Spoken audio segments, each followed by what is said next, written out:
Hello, everybody. Welcome to another Frame It Fridays. Today, we're going to be handling this monster house, which is not actually that monstrous. However, it is a quite complex house because there's a lot of stuff going on with the roof planes, and I'm going to basically be explaining what's going on here. This is an older style of house. People don't often do this nowadays with sloped ceilings and craftsman style fitting half floors under roofs and things like that. But this was the style that was that the person wanted, and so this is what we went with. It's got a lot going on the roof plan, and so we're going to be dissecting this one tonight for sure. Quick chat shout out. Looks like we got Mr. Peace.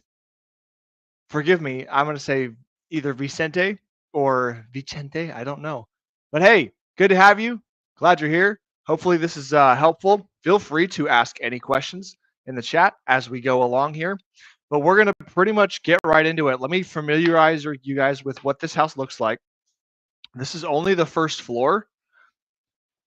Again, this is a two-story. This is going to be a little bit longer of a pod class tonight, all right? So that's the first floor. We got the second floor right here. Here's a 3D exterior. So like this is what's going on. It's basically a big L with a second floor on the left side, over the garage a little bit too. But they've got this farmhouse style craftsman roof plane thing going down the whole way. We've got all these little shed roofs and all this little cute little things going on here. So I was trying to match the style they were presenting. So there is a lot of not unnecessary. There's a lot of extra stuff added to this that makes it more complicated, but matches a certain style. So this is what we're going to do. That's what it looks like from the exterior. I got a lot of sheets today. All right. So front elevation looks like this.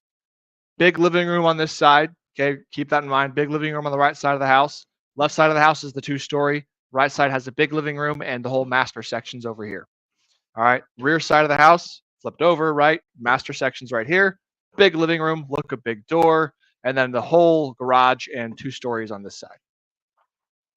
All right. Next sheet. Okay, we got the right side. So the garage is poking out the back of the house here. As you can see, looks like the roof goes all the way out to the end. And yeah, pretty simple. Here's the left side. There's the garage. Okay, this whole section is above garage. This section is like centered over the house. So you can see I've picked up the roof here. So we can expect more roof or room area to be above that. And there's a little pop out on the whole master side, as you can see there. And then this is the monstrous roof plane drawing. A lot of this stuff can be ignored, like all these little things in the front, because they're just little awnings built. So that's not going to be a huge deal.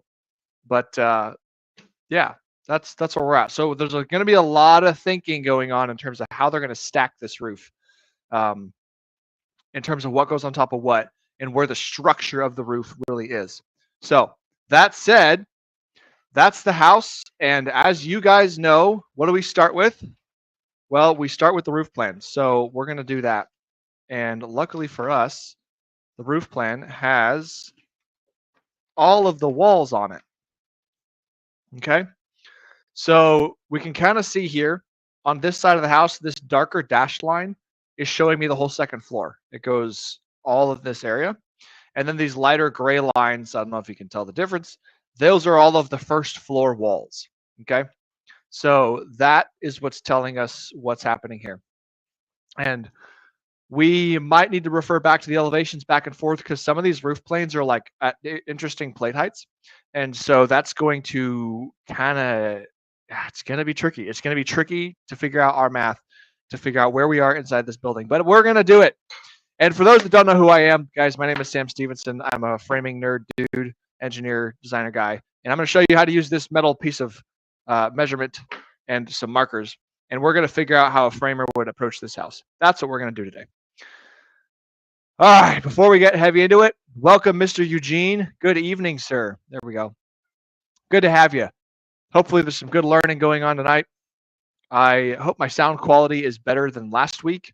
I accidentally dropped my microphone in the street, and I think it got ran over, but I got a new headset. So everything should be okay. If you encounter any problems, feel free to let me know. So, starting from the roof, let's think about how we're even going to consume this building, right? Where are we even going to start? Well, what is simple about this house? Like, what's simple about the roof? Like, so here's these little details. You can ignore those. We're going to ignore the little awnings out front. We don't care about those lines. The back patio is just a roof that goes from the patio beam up to the wall. That's going to be nice and simple. That's going to be like, hey, what's the span? We're good there. The front patio, same thing, right here. Starts in the front, runs up, and it basically stops above this first wall / hits this first great room wall. You know what? Let's talk plate heights before we really get started on this roof. Let's talk plate heights because that's really going to help know what's going on here. And it's upside down. So plate heights for the whole first floor are 9 foot. Like that's like the default height that we're dealing with. All right. So this whole right side master has a 9 foot ceiling everywhere. And the master bedroom is a vaulted ceiling with 9 foot plates. So what that tells us is that, okay, all of our walls over here are 9 feet tall. That's good to know. What about the great room? Okay, what happened here? Well, what happened here is that we bumped it up to 18'7" ceiling, which is why that number? Well, that's that number because that's the same height as the top of the second floor ceiling. That's what happened there. And that's presuming you're going to use a 16-inch floor truss. That's what that came from. So that's why this is popped up nice and tall, straight up all the way, and it's got its own little roof thing popping out. If you look back to the roof plan, you'll be like, wait a second.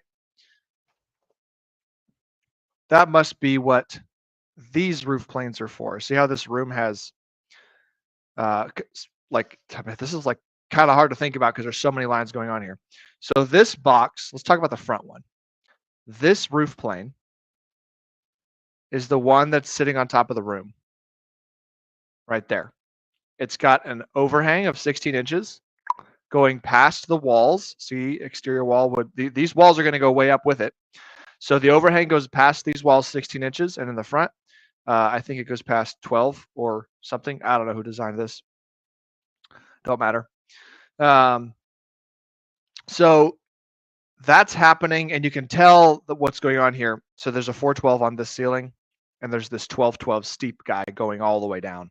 So this is basically taking a bite out of it, because if you just put the 1212 on top of this tall ceiling, you'd have a big slant, like it geometrically wouldn't work out. And so what we do is we look at the front of the house, which is, oh boy, this is going to be a trick. We look at the front of the house again, and we say, oh, look, there's this big open great room that has some upper windows as well. And look, there's that upper plate height. Here's that 412 roof plane sitting up here, starting from this wall. And look, there's a line, if we follow it across, that says, hey, look, 8 foot plate height. So on top of the second floor framing, you would build a regular 8 foot wall, and that's the same height on this floor as over here. So that's the chunk that we see when we're looking top down at this. I could get it to lay flat. Okay, that's this part. So the same thing happens on the back, but you're like, wait, why is it not centered and whatnot? Why is it like not centered? Well, what's happening is this chunk of 1212 is actually centered off of this pop out on this end of the building.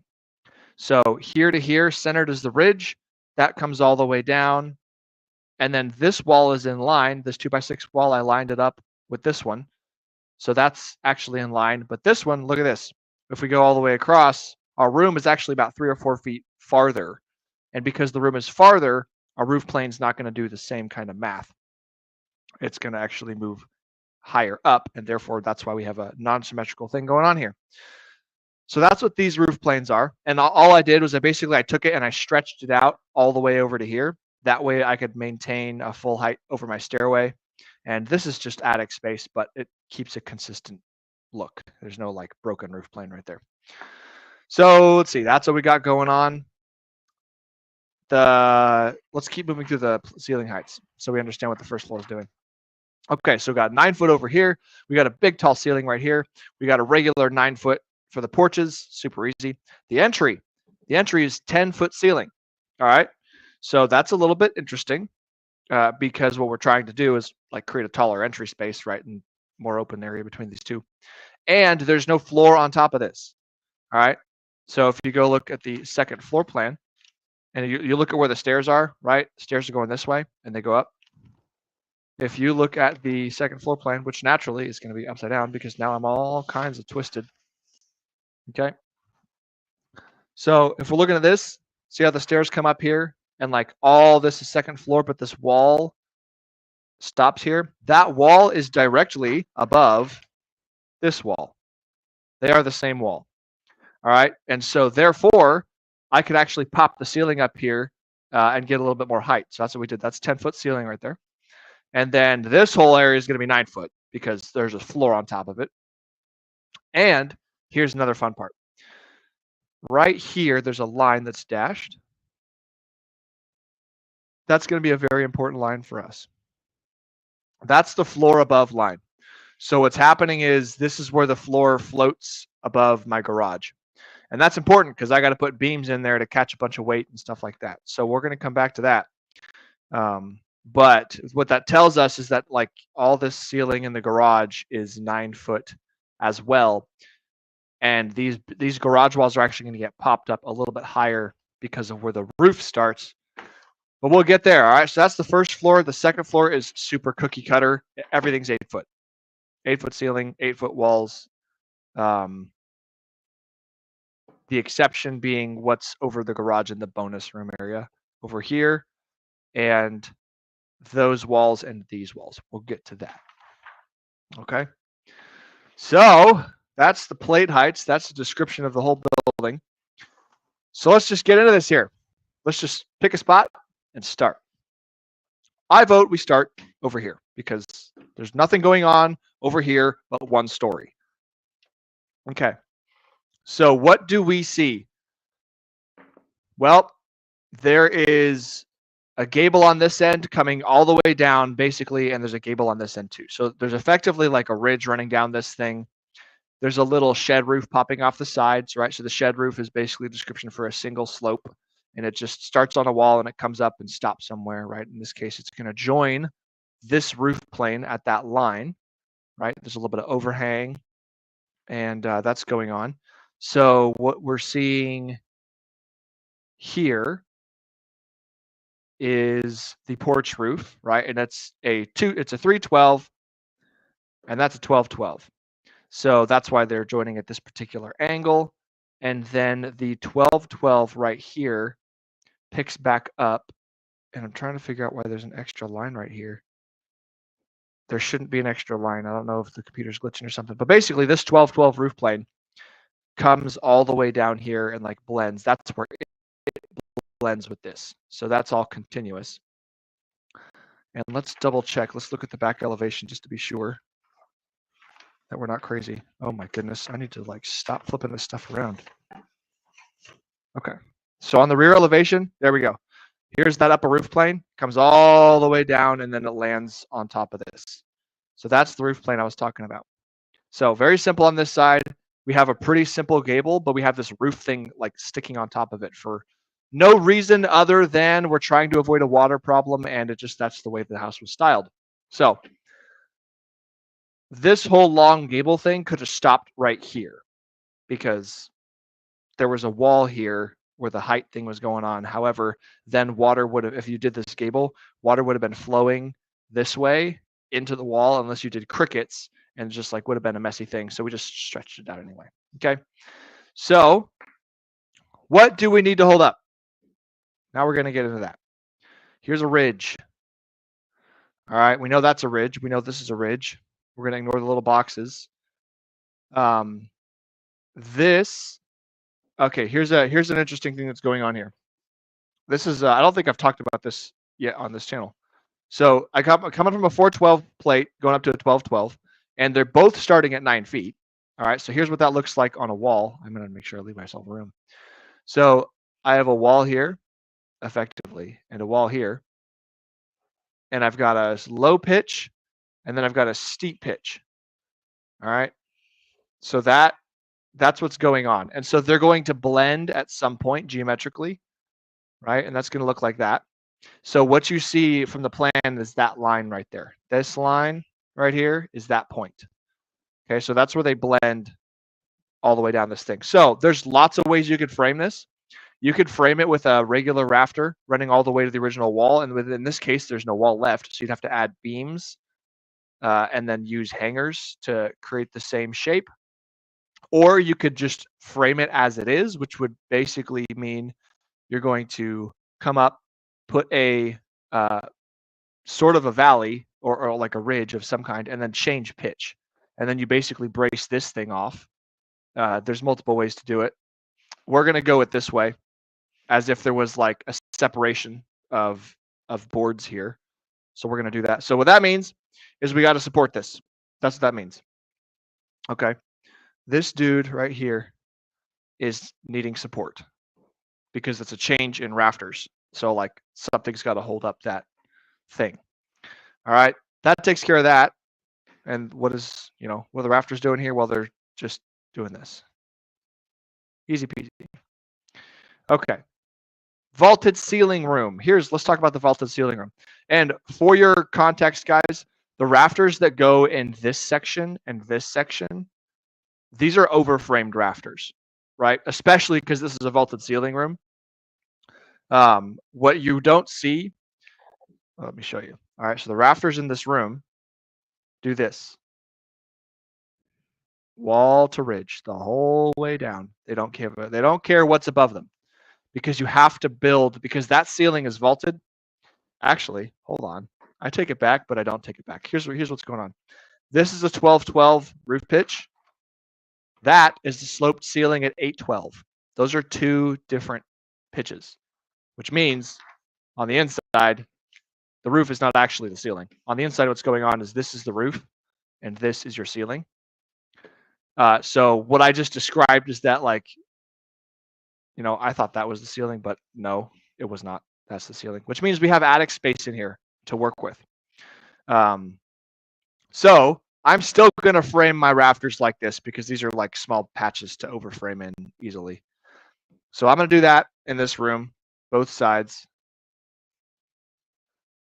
Oh, don't mind the spacing. Okay. So that takes care of the vaulted ceiling. And I actually have a ridge to support here. And because I have all this weight right here, I am either going to put a beam at that ridge or I'm going to put a beam at this ridge and then put all my weight on top of it. Like either way, I got to support weight there. So what that means is we're going to add our first beam. There's got to be a beam right here. Okay. Done. That spot's done. Let's talk about the front room. Okay, the difference here is that now all of this is flat ceiling, which means we have the whole attic to frame this stuff in. So before we go too crazy, let's think about something here. What is this roof plane doing on top? On top of this roof plane? Or like we got the long gable thing and it's landing on top of our gables going this way. So let's take a look at what that looks like on the side of the house. Let's see, I want the right side. Here we go. Okay, so right side view, it's this thing right here. Okay, so this 12-12 gable is landing right at the top of this ridge. That was intentional because I happen to like framers and I want to draw plans that framers are easy to work with. And so my wall framing stops exactly at the ridge line. Therefore, when they're, doing their switching from regular rafters to using a ledger on top of this wall, it'll all work out just fine. But that's what we're looking at. Okay, it's this big dude who's sitting on top of the ridge. So all of this wall, the gable wall that has to sit here, that's framed with studs, right? And the studs have to sit on something. Well, what's below them? Like, where's our wall? Our wall, I will highlight it in pink because it's relevant. Okay, our wall is on this side of that line, all the way down. Okay, so that pink is like framed gable wall. That's got siding on it and stuff. Like that's some weight. Okay. So what am I going to do? Well, I'm going to put beams in so I could just put the gable wall on top of the beams. That's a pretty easy way to do that. All right, so I just happen to know that each one of these is now going to be like one little beam, or I could use one big beam. It doesn't really matter. Over here, you could switch to either way. You could basically frame this ridge in as a full ridge and then add some bracing, or put a beam in with studs like it's a small enough area. Don't matter none. But that's what we're going to do. So we got our rafters running down this way. We're going to do the same thing. Okay, we're going to frame real, well, no, we're not. We're not going to do that. These are going to be real rafters. These are going to be real rafters. We're actually going to change this and make this legitimate, a real valley. And when I say a real valley, I mean this is a valley board, right? These rafters are going to come down into these rafters. They're going to die into this valley board, and that is going to be a load-bearing member. Okay, there's no false roof. There's no overframing, nothing like that. Okay, so that's what we got there. And over here, our rafters are coming down. They'll overframe on top of this. That takes care of that. Our overhang is made with the outlookers. We don't care about those structurally. We have rafters that are going to go now between our board that we're supporting and then the wall that we just put on top of these beams. Okay, so that's the whole right side. Let's make sure we add our braces and support everything. I got to support this 4 feet on center because this is a ridge. So we'll just go in here and put some circles in and pretend it's 4 feet on center. That's close enough. All right, so I got a wall there. Actually, hold on. That's a shower wall with glass. So I don't actually, yeah, it's a pony wall. No wall there. I take it back. I'll put the brace over here. It's close enough. I don't have, this is literally a big open space. And I'm probably not high enough to even use this beam that's over here. That's slightly unfortunate. Okay, well, what I'm finding is that I'm going to have to, I can use a wall right here for this guy. I'm going to need more beams. And actually, now that I look at this, because I'd have to throw beams in here and do funny stuff, it's going to need beams either way. So whatever. Screw it. Let's put one in right here. That's going to go between these. And that'll be good enough. Because that one had a wall. Yeah, because now we can brace down to this beam. This beam can hang on these and sit on the wall. It'll be happy. Okay. Progress. So that's this side. Let's talk about the porches. Super easy. All right. Well, somewhere in here, there's a porch line. And that's a 10-foot span. Yeah, 8-foot span. Okay, so we're good. We can use our 2x6s. We're just going to cross the porch like this. These are going to land on this wall, all attached with a ledger. So no big deals here. Okay. That takes care of those sections. Let's talk about the big great room. All right. Here is what I think ought to be done. And like, you can always frame this different ways. Like each one of these could be a real ridge, like I showed you up here, or I could overstack. I could do that. And so what I'm thinking is, me personally, this is a flat ceiling in here, which means I've got attic above my flat ceiling to do beams and whatever I got to do. So what I'm going to do is I'm going to, let's check the span of this room. Okay, I got 23 feet across the room, which means I have 11.5 feet on both sides. So unfortunately, I cannot use 2x6s to span unless I push them closer together. In this case, that's just going to be easier for me. So I'm going to do that. 2x6 is 16 inches on center. We'll just say that in this space. And what I'm going to do is I'm actually going to frame the 412s like all the way to the center. I'm going to make, here's what it's going to look like if I sectioned it. Okay, I got my big great room walls like this. I'm going to frame my 412s. I've got my flat ceiling in there so no one can see this. My 412s go like this. I'm going to go all the way to the center. And then my 1212 is going to overstack on top of it like this. And I'll just frame that separately and just put the weight down on that ridge. Okay, so that's going to be false. And the real structure is going to be these guys. And obviously, because now I'm putting all this extra weight on top of my 2x6s, I'll probably have to beef those up. So I'll either put them closer together or I will just up the size, like either way. But I'm putting a bunch of weight on this with the overstack, and so I will need to add, a beam or put the beam at the ceiling height, I guess. That's fine. Yeah, so that's what's going to happen. I'm going to overstack the top. So how would that look? Well, the center of this room is approximately right here. So this would be like a ridge line, and my rafters are going to run down like this.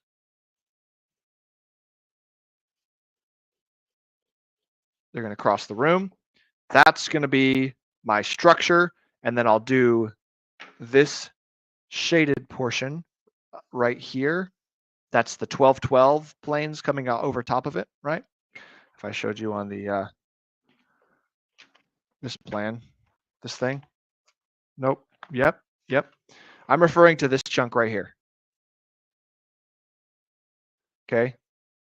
Oops, too far. Not too far. There. All the way down there. Okay. So this piece of roof continues, and this 412 continues. So like this section is all over frame fake on top. That's what I'm doing in order to keep this ridge line running all the way down our house. Okay, so that is overstack. And I would basically say it like that somehow in a framing plan. How if I was doing a framing plan, I'd be like, hey, that's false. Real structure is right here. Okay. And then of course we are going to need a big beam right in the center of this thing because we got a bunch of weight. We got a bunch of weight going on. And that's what we got. So that's that room. All right. We got the porches. We're making our way through the house. This is not too bad. What about this section right in here, this rectangle? What exists here? Well, from the foundation, we have a 10-foot ceiling on the first floor, and then we have nothing. We're just attic, okay? And if we're just attic, then let's think about what roof planes we're actually dealing with in this rectangle. Okay, this piece that's the overhang it belongs to this, and it's up above the roof. So like ignore this rectangle line. We're dealing with the 12-12 pitch in this area. We're dealing with the 12-12 pitch at the peak, and then it switches to 412. So I could right here switch my roof geometry from being overstack to being legitimate. All right, so I'm going from this idea, and I'm going to switch to using this right here in this one particular area. And honestly, because the rest of this is actually fairly simple, I'm going to keep that idea down this whole thing. And that means I need to brace it. So I'm going to mark it off as that's a purlin. It's basically a purlin line. Like I need to support this. And that takes care of that, which means that in this area, I have 2 real ridges and rafters. Now the rafters are starting from this plate down here, and they're running all the way up to this ridge. How far is that? Let's find out. That's 14 feet. Naughty, that's too far. So we can't use a 2x6 24 inches on center. We could upsize it. We could make them closer together. Those are all options. One of the things to keep in mind is you don't want to change your rafter depth like too many times in the same roof plane because of remember when we cut out a rafter and it sits on a wall, we have a certain baseline height we're trying to maintain. So if this is our wall, here's the top plate. We have a rafter going up that way. We have a bird's mouth cut that we make. That's the top of the rafter. We need to keep the plane of the roof in the same height. And so this baseline height right here, which is the distance from the top plate up to where the roof plane is directly above the outside of framing, that height has to stay consistent. Therefore, if I switch this 2x6 to a 2x8, but I make the same depth notch for bird's mouth, guess what? My other boards now sit up here. And that does not work out well when you go to sheet your roof and some of the boards are 2 inches higher than all the other boards. So don't do that. So how would you fix that? Well, you would make a deeper notch in your 2x8 and you would let it down like into the wall more. So you could do it, but we try to avoid that. So let's just say for poops and giggles that this whole like center thing is going to have 2x8s, 24 inches on center, and the span was not a concern. Therefore, that's the whole point I'm trying to get to, is the span's not a concern. So my rafter can run from this wall all the way to this ridge unsupported. No big deal. Now I have a rafter from here to this ridge, here to this ridge, here to this ridge, and then I go from this ridge to the wall. Everyone's happy. All right. Now because I have so much space in this attic here, I know I could throw in very easily. I'll brace on the walls. I could throw in some braces in here. I got tons of room to support this. Now the client could fairly request that I don't put a bunch of braces in the way because we intelligently left a door to the attic. Here. So when you're upstairs, here's a door that goes to seemingly nowhere, but this is actually attic space inside here, and it's 1 foot higher than all of this other floor because it is a 10-foot ceiling in that one spot downstairs. So I don't want to put a bunch of roof braces in the way if they're planning on putting equipment or storage in here. So that's something to think about. Not getting in the way of people. Cool, we're good there. Let's keep going. All right, let's think about this front section right here by itself. Okay, because I'm gonna have a real ridge all the way down. Make sure I'm not forgetting something. Well, yeah, so like keep in mind this ridge, by the way, is braced. Right? It's braced on, in this case, it's braced straight down to this beam. In this case, you brace it over to a wall. Just so you don't think I forget it. Oh, and then there's a ridge here. In this case, there's nothing close, but it's a 12-12, so it's decently high.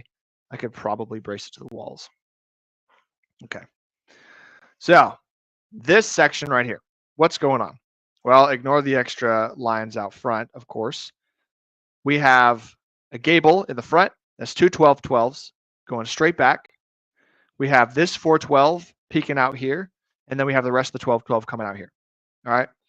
Now, there's a little bit of funniness going on in the corner, and the only reason for that is to match a architectural styling detail that they had on the original, and it's an extra expense, it's an extra complication, but like theoretically, people like how it looks. And this is what I'm referring to. It's right here. Okay, so this roof plane is basically just a 412 slapped on top of the irregular 8-foot wall that's on top of the second floor. There's nothing complicated about that roof plane. But in order to get this full gable to stand out like this on this end of the building, we had to pull it out farther or push these roof planes back. And so we took 2 feet off of the room, left it as the dormer, and then brought this 12-12 back down. And what that does is it takes a bite out of the room. See, there's a little area right here. This area is dashed and it says, hey, this is sloped ceiling right here. There's actually rafters coming up, and then you get to your 8-foot ceiling, and then it goes up. Okay, same thing over here. So the same is going on in the front, by the way. Okay, let's go look at the front. So we got this big 12-12. Well, that 12-12 is not on top of the 8-foot walls. It's dropped. It's dropped because that was the look we were trying to go for. Where's my second floor? Okay. So here's this guy right here. So this 12-12 is dropped to the same height as this one. See that? See how like think about where these windows are. The sill height of these windows is about 7 feet, right? So on an 8-foot room, your window's 7 feet. So 1 foot above these windows is actually the ceiling of this upper floor. And this roof comes way down to like the mid height of the window. So there's no way that would work out. Well, all it does is it takes a bite out of your ceiling. So at this dashed line, the ceiling is sloped and then transitions to flat because this is all 8 feet tall, but we can't fit that here or here. And that's just what's going on. So that's so these are the planes that we're dealing with in this front section. Let's get back to it. Okay, right here. We have a real ridge. Let's just take the real ridge all the way down. And let's just assume that I'm going to eyeball 4 feet on center perfectly. Let's assume that because I'm a professional. Okay, and this is a real ridge with a real point here. So we got to support that 4 feet on center, which means this is going to be a real valley. We'll aim for 6 to 8 feet on center there. How much space do I got? Uh-oh, where's I've lost it. Problematic. Okay. I've got 0 to 12 feet there, so I could actually get away with just doing 1. Get rid of that. Okay, 1 brace in the middle of that. All right, now we got this 412 on top of the 1212. Let's think about this. We can't make the 1212 be the base of the structure because the 1212 gets cut off right here. If the 1212 along this ridge went all the way down to this wall, then this whole room would have that sloped ceiling. However, it does not. The sloped ceiling only happened over in this corner because we picked up the rest of the ceiling height with this other roof plane. So what that means is either I take this 412, I go from the wall up to the ridge or the wall up to some point with a real 412 structure, and then I overframe the 1212 in this area on top of it, or I do this method, which is I split them at that pitch change line. Okay, so I'll just frame regular rafters. That's probably what I'm going to do. And I'm thinking, yeah, I'll just frame regular rafters from the wall to the pitch change, and then the pitch change to the ridge. And that's I'll go all the way down there. Okay, so those are 2 different sets of rafters at 2 different pitches. So what that basically means is like all of these ridges, hips, and valleys are going to be needed support. We're all going to need it. That's a wall right there. Okay. So those are all the support points I need in this area. Let's think about what we got. What do we got here? Okay, let's go down the ridge. Wall, wall, wall. Now remember, this is a 12-12, but it's not a 12-12 from this plate. I think I dropped it 3 feet. Let's confirm that with the elevation. I want to know how much room I have to brace. So how do we check how much room we have to brace from the top-down view? We just look at the elevation view and we figure out what our plate heights are. All right. So the 412 is at the full 8-foot plate height. The 1212 is at 61.125. And for those that don't understand what's going on there, yes, I dropped this 3 feet. An 8-foot wall is 8 feet plus 1 1/8 inches because of the way pre-cut studs are. And so therefore I took exactly 3 feet off of it and came down to 61.125. And that's where this roof plane starts. So that's actually super convenient, both for framers and for math and for people like me trying to figure out how tall I am. So here is what I'm describing from a section or side view. I have a 12-12 starting down here or a 412 starting up here. Okay, lower pitch, steeper pitch. So what I'm trying to figure out is like how much room do I have between a brace up here and my wall up here when I've got this, different plate height thing going on. Well, I know that's 3 feet. I dropped my roof plane 3 feet. So what's the number going to be? Let's do this. Let's figure out how high this ridge is above all of the 8-foot ceiling walls. That's what we're doing. Well, if we start from the wall and go in, we're 10 feet. Well, 10, oh man, let's do some math. I don't remember. We got 10, 12, and we got to know how high we are. Wait, up 10, yeah, over 12, yeah. So that's X, and we got to find that with a something 12 pitch. What am I doing? Math is hard, guys. I have a 12, 12 pitch, which is run and rise. And that's equal to my run. Oh, my run was 10. That's why. Okay. So I'm going to solve for X. That's just a proportion. I'm just trying to figure out, hey, I went in this. I'm just doing similar triangle stuff. Go back to school if you need to learn about geometry. I can't help you there. Not easily anyway. All right. So I got 120 right there. And I got 12X on the other side. Cross multiply. Remember that stuff? So I'll divide it back by 12. And look at that. You could also just look at this and be like, obviously that's 1. So that's 1. Duh. Okay. So this X is 10. So 10 feet in, I'm 10 feet up. That makes it easy. However, I didn't start from 8 feet. I started 3 feet below it. So let's take off 7 or take off 3. Okay. So at this ridge, I am 7 feet above all of my 8-foot walls on this second floor. That is what I was trying to figure out. And then to know that, because I need to know how long my braces can be. And I actually have a lot of room. If I got 7 feet, I got all kinds of space. So there, I also have all kinds of walls. All right. This one's going to be fairly simple as well. Straight down over here. All right, how high are we right here? This is a 412. We're actually pretty low right here. We're 4 feet in. So what is 1/3 of 4? Okay, let's basically we're 1 or 2 feet off of the walls right here. So we don't have a lot of room to brace. And we're gonna need a beam because I got nothing else over here. So we'll put a beam underneath this section from wall to wall, and it'll catch the rest of that weight. That takes care of that. Let's think about the front gable here. We're gonna use regular rafters that are gonna stop in the valleys. All right, that takes care of that.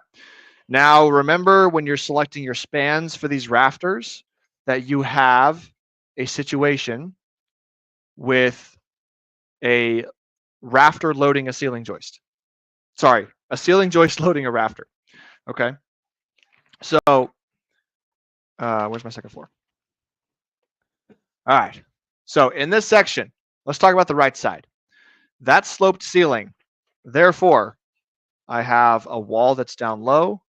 My rafter goes up, and then my 8-foot ceiling starts. Okay, remember what that looks like. I'm putting weight from my ceiling on my rafter. I'm loading those, which means the span's not the same. So go check your tables. If you go to the IRC, at the bottom of all the span tables is the factor chart that says, hey, what are the numbers? Here's how you adjust the numbers in the table. Super straightforward. All right. We're making great progress here, guys. We are. When we're only 45 minutes in and we're not even touching the ceiling plan yet. This is great. This is a tricky house. This is a heavy one for you guys. Hey, shout out to Roy Gale TV. Glad to have you. Looks like he's got an awesome picture of a lion there. I think that's a lion. No, it's a buffalo. Wait. I can't. My screen's really small. Forgive me. That's hilarious. Whatever it is, it's awesome. Thanks for joining.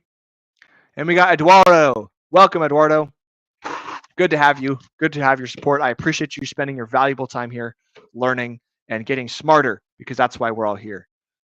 I really enjoy Frame It Fridays. Today's design is really interesting. I appreciate that. This is a very interesting design. And that is why I selected it for you guys because I did a spec home. I've done some simple things, but I haven't really torn something apart like this for you guys. And it is probably going to take a few of these before it's really clear what I'm doing because I'm probably doing an 80% okay job trying to explain what's in my head.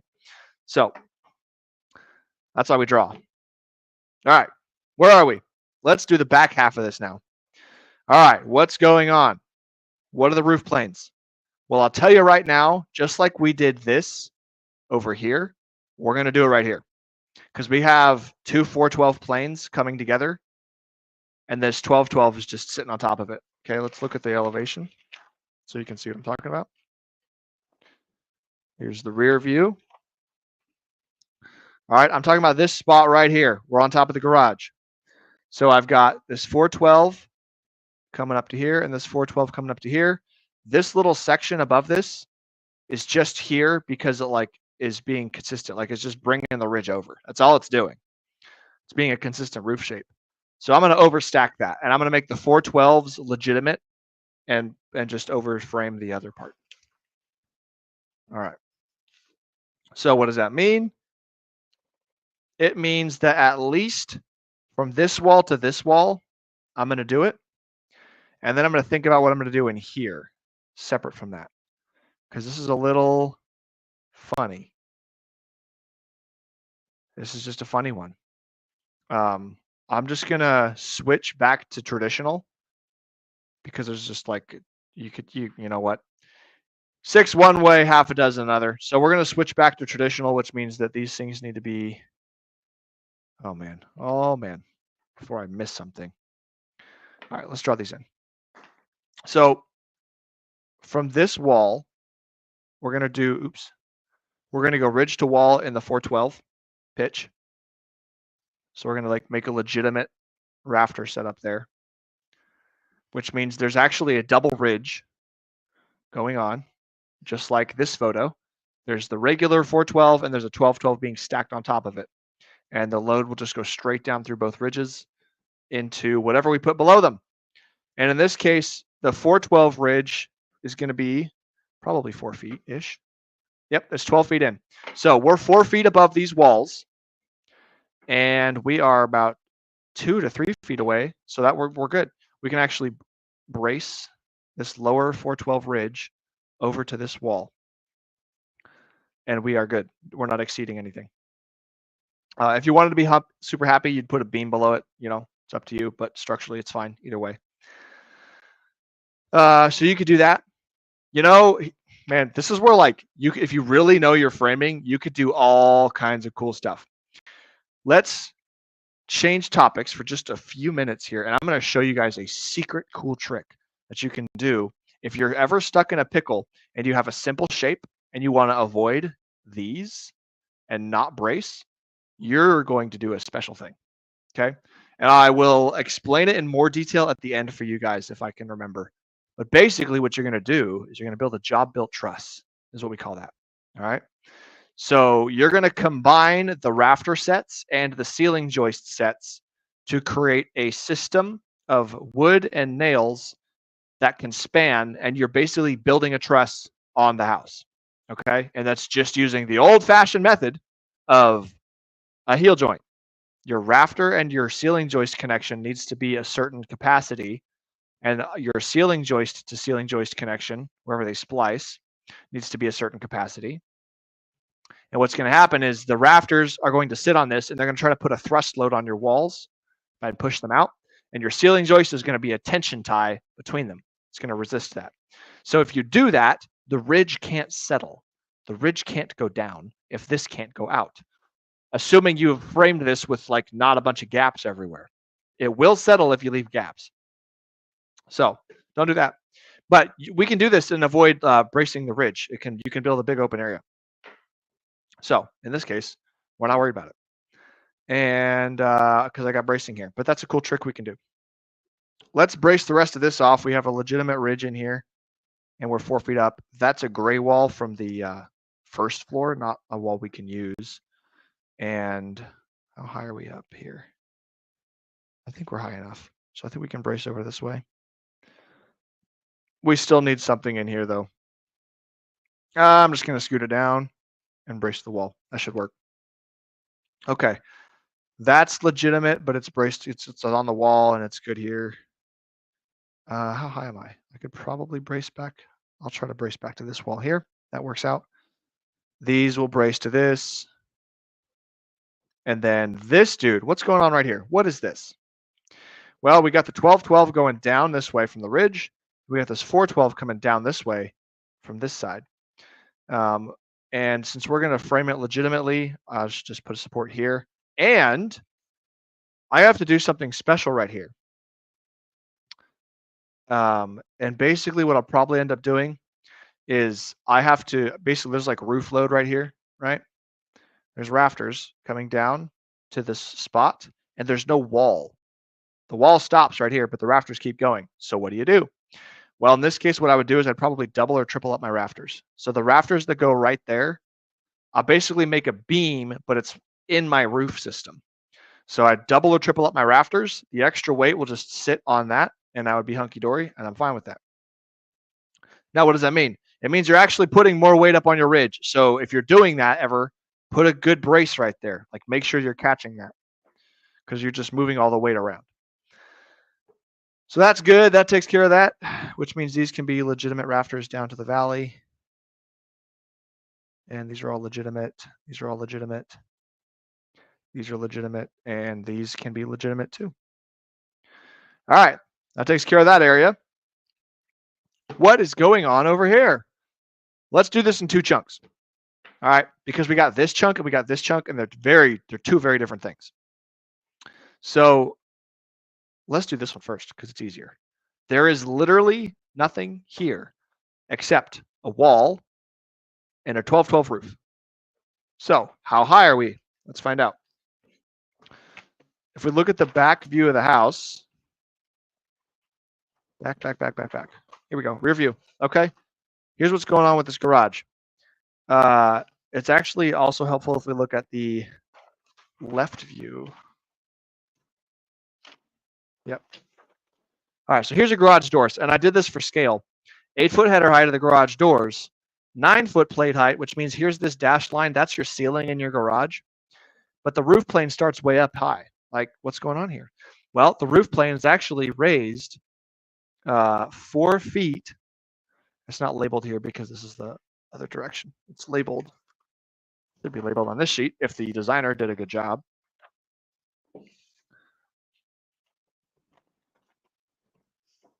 Okay, so back of the house. Yep. All right, see this? 13 1/8 plate height, right there.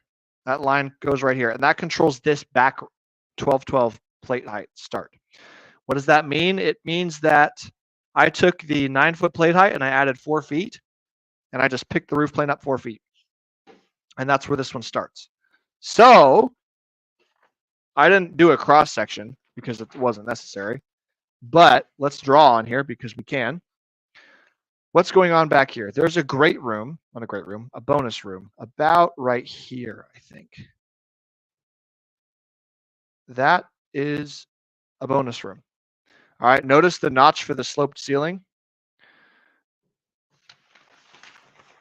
There's not shown here, but on the second floor, right there, see that? Sloped ceiling on the edges of this thing. And that was just a function of me deciding how much sloped ceiling do I want, how much 8-foot ceiling do I want, what do I need space for in here, how high am I going to pick up the roof, yada, yada, yada, yada. And that changes like how I sized that room. But that's where we were at. What was I doing? I was drawing. Yeah, right here. So bonus room is right there. So we have space above the bonus room to do a beam in the ceiling. And we're basically going to use these walls on that form the bonus room as support points. So we're going to support our rafters up here at the peak and here at the walls. And those are going to be the 3 weight support points. All right, so from the top down, what does that look like? Well, what I would say in a plan, I wouldn't really draw anything. I would just put text in here and I'd say, hey, supported by pony wall below. I would say that right here because that pony wall is literally going to go all the way up and hit the rafters. Like it's going to be built into the rafters. So all the weight's transferred just like that right there. You could represent it with a purlin if you wanted, or you could just say that. And then at the ridge, it's a real ridge. Okay, so we put some braces in, and the braces got to be held up by something, and there's nothing else in here. So there's got to be a beam somewhere down by the ceiling. Okay, the braces will go straight down. That's super easy. So that's how we support that section. And that takes us plenty past our regular rafters. Like our spans are short. That's all I'm saying. That's all I'm saying, guys. Okay, so from the ridge to the wall is 12 feet. And I got wall to support to support to support to wall. So none of those are over the 11 foot. So easy peasy, good, done right there. What's going on over here? It's the same as this, but I don't have this stuff holding me up, which means I have a ridge I have to support. And probably also rafters. Yeah, so I got 12-foot span. So my rafter span is not going to work. So either I put them closer together in order to make it simple, or I use purlins. And I will explain why we're going to do purlins. It's in the second. It's because we need a beam here anyway, right? We need this beam to catch this weight. And we're at 12-12. So like, remember, if I go like 6 feet in, I'm 6 feet up.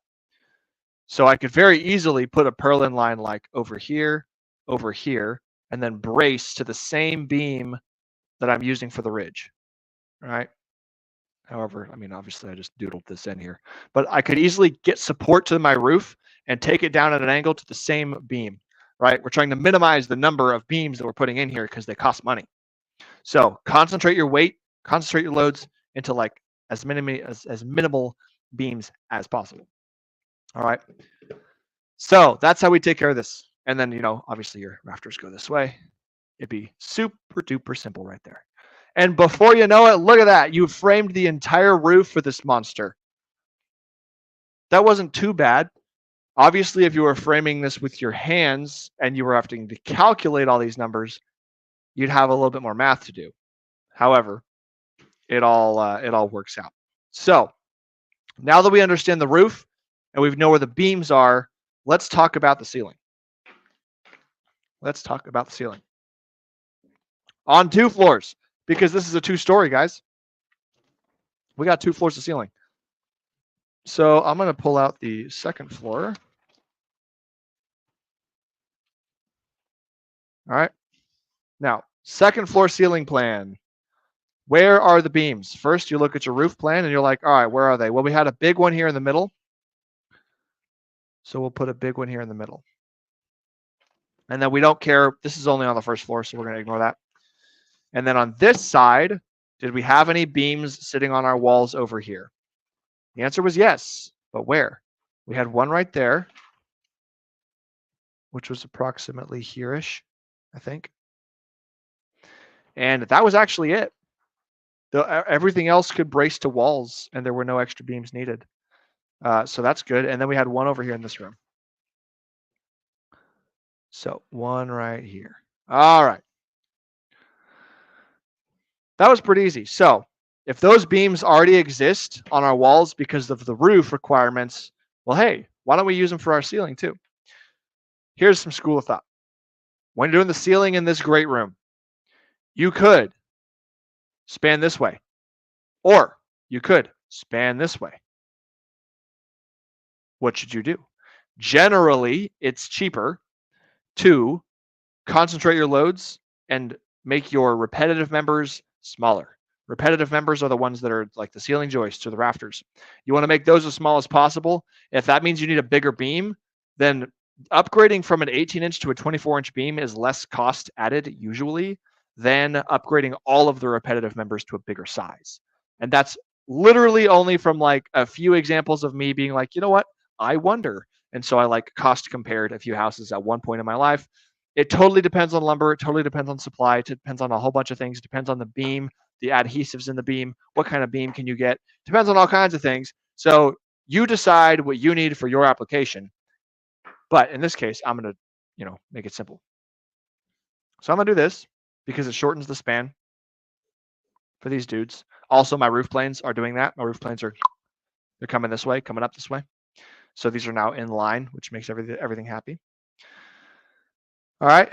So now I've just got a whole bunch of weight on this beam, but I have a ton of attic space. I can put a big chunky dude up there and I wouldn't care. You're not going to get around this. Weight has to come down through the house at some point. You're going to see what happens though, because we have a massive concentrated load. And guess what's right below this is a doorway, a big opening. So we're going to talk about that, but not yet. Okay. Ceiling there, done, easy. All right, ceiling here. Well, this is just going to cross this because there's no other way to do this. Well, there is, but we're not going to. And then we got tons of room.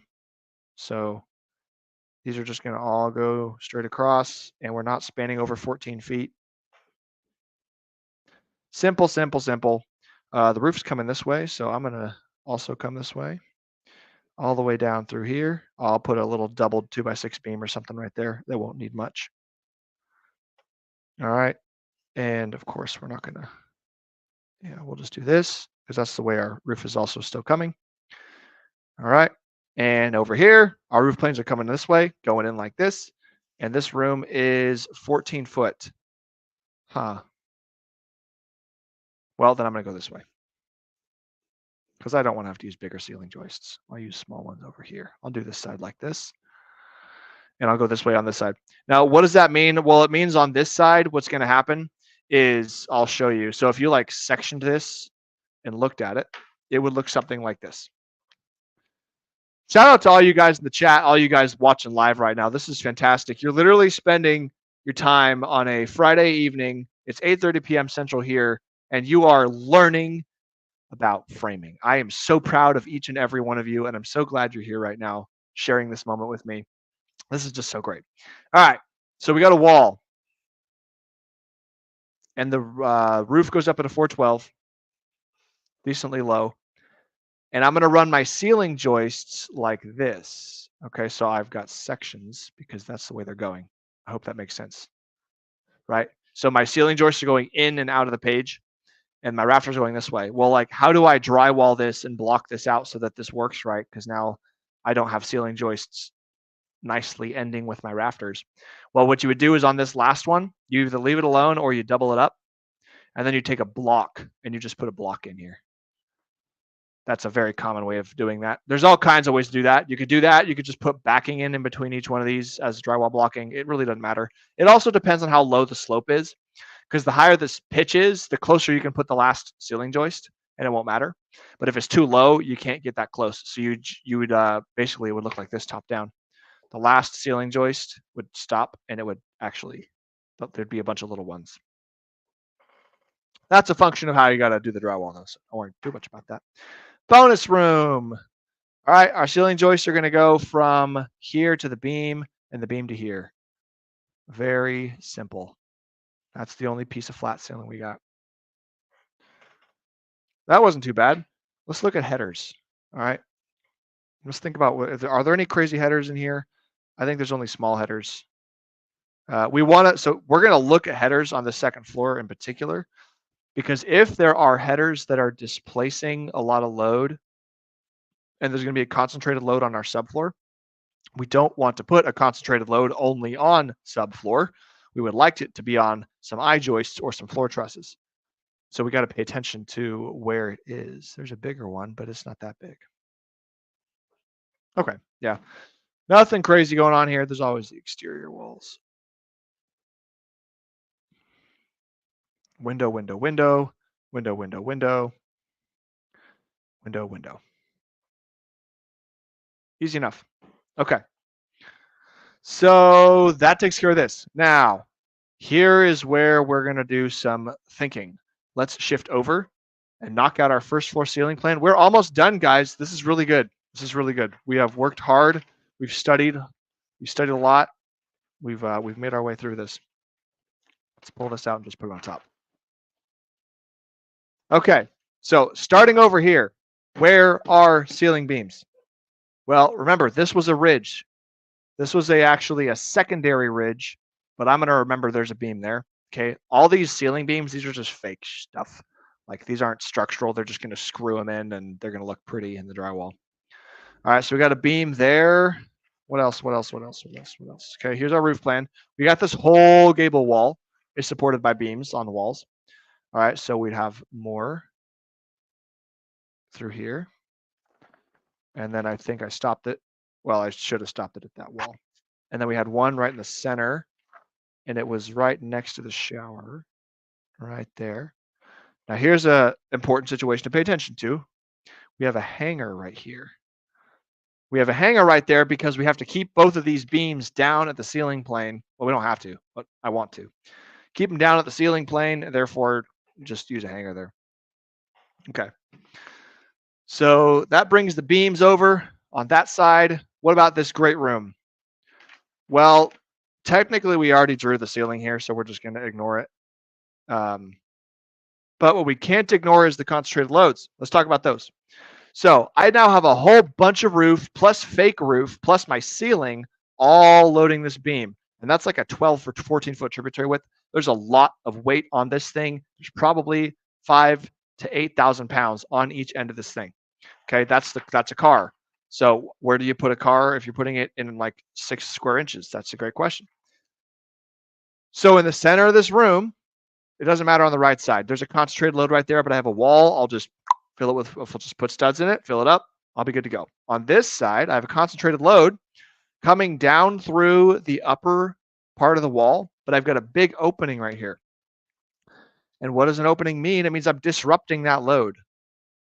I can't just go straight down to the foundation. I got a doorway in the way, which means I'm going to be calculating this header. You bet your butt I'm going to be calculating this guy very carefully because I have a huge point load on it, and it's like, it's not close to the end, it's closer to the center. So that's a big red flag to watch out for. You want to make sure that's taken care of. The other thing you want to think about when you have a concentrated load like this guy is, where is it landing on your slab, and what does your slab plan look like? I didn't print it out because I didn't think it was relevant, but like where your beams are in your slab, these things need to land on beams. Because if you put 10,000 pounds on a 4-inch chunk of concrete, eventually you're going to basically just like punch right through your concrete. And that's no fun. And it's just like, probably won't, but like bad things can happen and you just shouldn't do it. So I happen to have a massive fireplace right here with stone on it. So I happen to know there's already a huge block of concrete right there. So it's fine. All right. So those are concentrated loads. What else do we got going on? Let's think about the outline of our second floor. Well, the designer who put this house together was super generous. And so he gave us a line that says, hey, here's your floor above. And there's another one right here.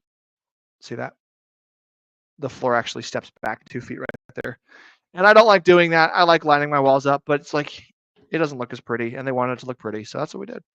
So on the upper side of that line are beams, floor system beams. Now, if I've got floor trusses, then like they'll do something different. They'll do whatever. They'll do something else, but whatever. All right. That defines the floor system. Otherwise, the floor of the upper follows all the walls. And that makes life easy because all the weight is just going down through your walls. There's no concentrated loads anywhere else on the inside. Actually, let's take a look at that. So all of these are dispersed loads. Like they're all linear on walls and stuff. Like this is all okay. So this is a beam with a concentrated load, and it's like about 4 feet in off of this. So there's a concentrated load right here. And that room is a 10'9". This room is 10'5". Oh, it's actually really close. So like right about here somewhere, there's another concentrated load. So I will just be careful. But like, if I was framing this, I'd put my joists in such a way that like I can safely get that concentrated load into this wall. I would basically just do that. And on this side, okay. Also, stairways. Watch out for stairways. Here's a perfect example. Right here, there's actually a beam because the ceiling's 10 feet, but my stairway stops there. This wall's straight. So that is a thing to watch out for. It stops there. Otherwise, I've got walls underneath both ends of this thing, so I don't need any other beams around my stairwell. It's a super simple stairwell. Let's talk about the garage, okay? This is always a place you're going to have huge beams. Like, especially when you put a second floor on top of this and do weird shapes, you're just going to get big beams. All right, now what's the first one we know we need? Well, the floor stops here, and the floor has a wall on it on this side. So let's put a beam on the downside of this line, and it crosses the garage. Cool. Same thing right here. We have the floor stopping here, so we're going to need a beam that crosses the garage. Now, I could also run beams down this way. I could do all kinds of things, but this is what I'm going to do here. And then we also have that one from the roof plan, remember? That's holding all this weight over here. And this is another situation where you're going to have a hanger from that beam to that beam. That'll be a big hanger, most likely. And then we got these walls going out here, so we're going to have beams on that side and that side. So the idea is all the structural load that's going down through walls, you catch all that weight, put it on a beam, and the beam takes the load out to the walls, which will push it down into the foundation. Unless you have a foundation, or unless you have a garage header, that's 18 feet long right here. And then you're like, oh no, I'm putting more weight on it unnecessarily. Well, that just sucks. Now, here's a cool thing. The designer who designed this house was thinking, why don't I stop this wall in a place that would be convenient where I have wood and wood on both sides of this big beam right here? Because this is going to be a big one, right? These windows, initially they ended up like so that I would put a big weight on my window header. And like, that's just an unnecessary place to put load. And then you got to disperse it again. And now your header needs to be bigger, blah, blah, blah, blah, blah. Nah, we put it in here and stopped it at here because I wanted solid wall on both sides. I couldn't help this one, but is what it is. So that's that. Those are all of the ceiling beams here, all of the beams that need to be in the floor system. Everything else, because we have so see how the walls are close together on this side, like over here? When you put big I-joist across this, you're good to go. And also, if I was just handing these plans over to have somebody do the floor system and you're handing these over to a floor truss company, you wouldn't even need to worry about these beams. Like they're going to design what goes in this space. They'll do the beams. You would need to handle the spots that are not floor, which is everywhere else. But they would do this part. But assuming they weren't and you were going to use I-joists, because lots of people like to use I-joists, you're going to select them by span and you're going to be like, yep, I like the span. I'm going to take some big, long I-joists and I'm going to run them across this, something like this. And then I'm going to look at this kitchen dining area and be like, this is different. That's a long span. That's like 18 feet. How can I do this differently? Or what do I need to do? Well, I'm going to look up here and be like, all right, are there any concentrated loads smack in the middle of this area? Nope. It's all pretty evenly dispersed and it's really standard stuff. So what you're going to do is take a standard span table for I-joist and be like, you know what? I just have to span this far. So therefore, they're either going to be 12 inches on center or they're going to be super deep or whatever it may be. Here is a little thing to watch out for. See this right here? Beam. Beam. Can you all tell me why there's a beam right there? It's because these I-joists have to stop on something. That's why. Surprise! So, beam right there. Okay, headers. Let's see what other headers we got. Any other surprise headers in here? We got this big one. We got this one. Oh, yeah. We got this big header, but like there's nothing special about that because there's not a lot of weight on it. You know, it's going to be a header is a header, and you know, and then they got all these like huge quantities of windows because glass. All right, headers, headers, headers, headers. Always want to keep track of where your headers are. There's one under the stairs there. All right, there's a big garage door right there. There was an attic window up here somewhere, I think. Tiny headers, tiny headers. Window, window, window, window, window, window. Oh, there's another. Well, that one's close. Header, header. Yeah. Oh, these headers are going to be loaded. So you'd want to calculate these and make sure that you're not going to exceed and have an unhappy house. Man, guys, this is crazy. We made it through this whole thing. This is intense. So this is a highly, what's the word? Indicative? I don't think indicative is the right word. This is a very important thing to understand that like what it takes to design a house, either as an architect or an engineer. There's a lot that goes into it beyond the square footage. It really wasn't. I don't think it was that big. I think it was like total like 3,000 square feet or something, like living area. So like this wasn't that big of a house, but because I had a floor system on a floor system, I had a tall ceiling, I had all these crazy roof angles and all that stuff going on. A framer and a designer and an engineer should look at this and be like, oh, this is not going to be as simple as, hey, the whole house is 10 feet, except like the center room is a little bit taller. We got a bunch of room for braces. Like this is complex. And so you should be aware, like if you are bidding or you're for all of your own work, you have to look at this stuff and like take it in for what it is. Like adjust for the complexity. Like that's not a simple roof to create. It's not, there's a lot of combined geometries and cool craftsman stuff going on in here, which is great. It's beautiful. It's also expensive because it's consuming. It's a lot of math. All right. Man, that was cool. That was fun. Yeah, calculate your hangers. We got hanger here, hanger here. You figure out your beams. Oh, yeah, there's a ceiling. There's a ceiling in here. Goes like this. And there's beams. Obviously, there's always beams on a patio. Beams go like this. The beams on this one just go straight across. Wall to post to wall. Oh, man.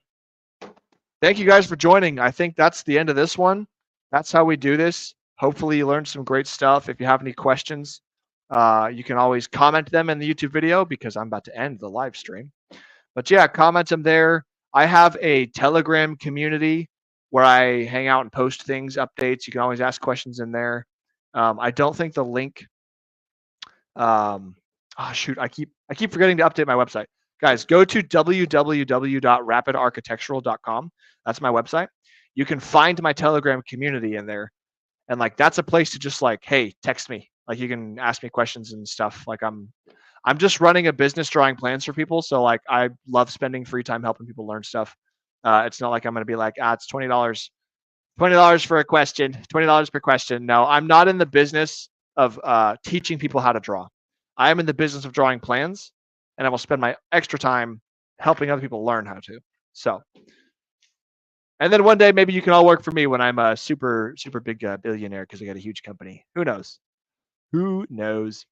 But I would like to thank each and every one of you for coming on and learning today. This has been great. We got Peace, we got Eugene, we got Roy, we got Eduardo. These are some new faces.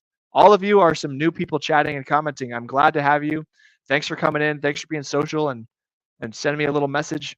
This is really great. And I will see you guys next week when we will probably not do as crazy of a house. So thanks for coming on again. Let's take it out with some music by the one and only Green Observer. That's the code.